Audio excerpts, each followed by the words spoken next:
April 7th, 2001, a 19-year-old kid steps into the cage for the first time and wins by TKO in the first round.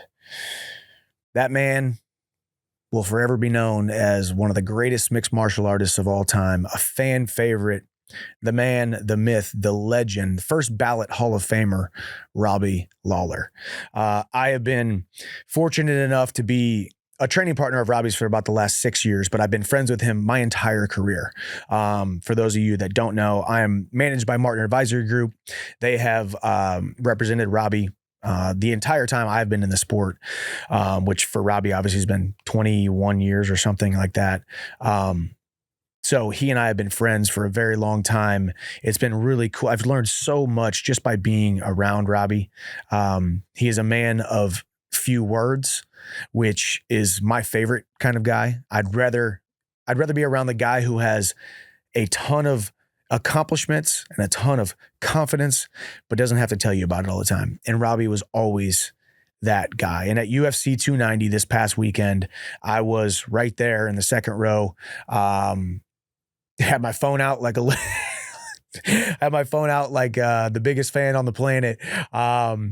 And ended up getting tears in my eyes as I was just videotaping the entire time. And what the UFC did by giving him that awesome tribute after that knockout, 38-second knockout of Nico Price right here. This video right here, this picture right here. For Robbie to have so many wars, so many amazing 25-minute wars, 15-minute wars under his belt, to be able to go out with a 38-second KO, not even getting hit whatsoever, to be able to knock out Nico Price and be able to walk off with his hands in the air was an absolute perfect way for a man who has given us so much to walk away from the sport. And it was very interesting. I knew Robbie was going to retire before I think the masses knew. But the funny thing is, even in one of his pre-fight interviews, I think it was Brett Okamoto, maybe Megan O'Leary, he said he wasn't going to tell anybody.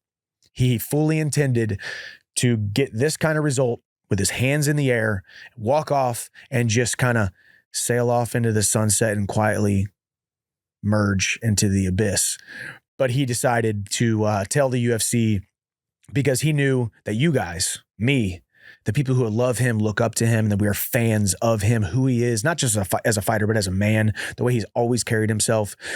He knew or felt that he would be doing us a disservice by not telling us that this was going to be his last fight. And in typical, as he said, typical Dana White fashion, Dana's going to do what Dana does. When he told Dana decided to make it public, which obviously Robbie is the most, I think he's the most nonchalant guy I've ever been around in my entire life. For a guy who cares so much about the sport, who trains so hard, who does every single thing right and cares so much, he also doesn't care at all. He doesn't care what you think about him, doesn't care what I think about him, doesn't care about anything in life, it seems like, except for the things that he holds near and dear to his heart. He's always shown up, put butts in seats. He's always shown up, given him his full self to this sport and to you guys, to me, the fans who sit there and watch every single time there's a Robbie Lawler fight.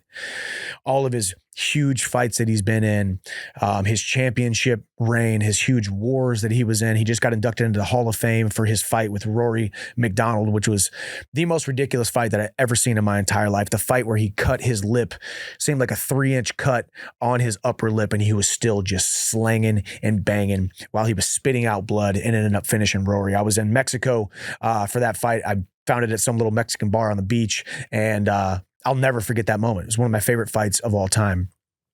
His fights with Johnny Hendricks, just an absolute ridiculous career. You could sit here and talk about Robbie Lawler for 45 minutes, but I'm not going to do that. That's not how Robbie would want it.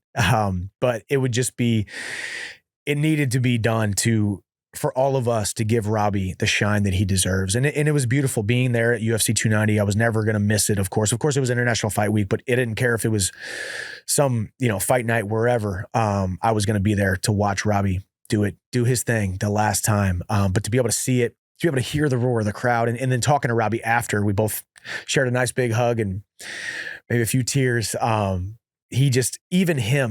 Robbie doesn't get over the top on anything. He doesn't get over, he never gets too high. He never gets too low. He's just cool as a cucumber, but he had a different air about him. And maybe it was the pressure that finally came off. Maybe it was the decision that he made, that he knew he made the right decision.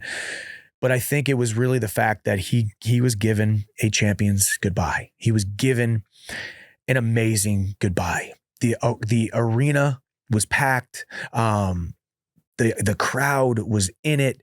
The UFC, when Bruce Buffer announced his name, the crowd went crazy. When he walked in, the crowd went crazy. When they were doing the tribute, the crowd went eerily silent because probably half the arena was crying and probably a little bit regretful that we were saying goodbye to one of the greatest to ever do it. And not just great because he was a champion, not just great because he gave us so many memories to watch the pugilism and the ferocity in which he fought, but he was just one of the good ones in the sport.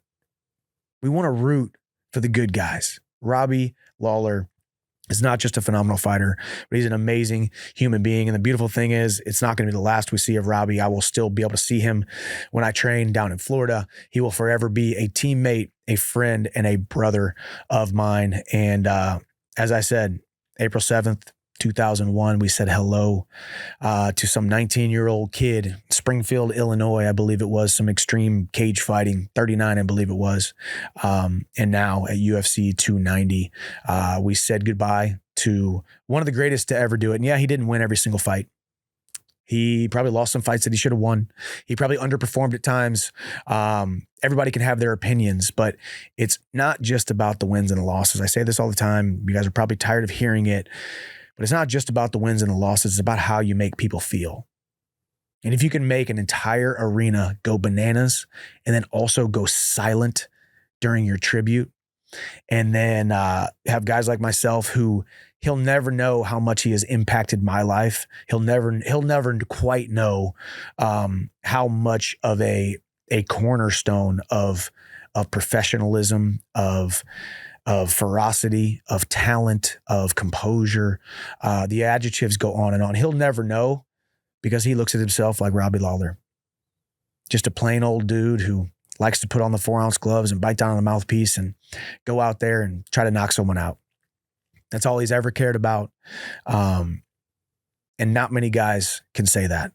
Unfortunately, there's a lot of guys in this sport who probably wish they had a little bit more Robbie Lawler in them. So if you guys missed it, make sure you go back and watch it. I'm sure the internet is absolutely buzzing right now with Robbie Lawler tributes, as it should be, not just for this week, not just this month, but for the next year, because UFC 290, we say goodbye to one of the greatest that will ever do it. I love you, Robbie. I think I speak for millions and millions of fans out there. I love you, brother. You are an amazing human being, one of the best to ever do it. And UFC 290, we said goodbye to a great one. But he knew it was time. I'm happy that he made his decision when he wanted to do it, and he did it his way. He always did it his way. And that's one thing that I wish more of us could do. Robbie Lawler has always done it his way. He will forever do it his way. He will forever be a mentor, a friend, and a brother of mine. So hats off to you, Robbie. Phenomenal career. And I love you, brother. God bless. I'll see you at the top.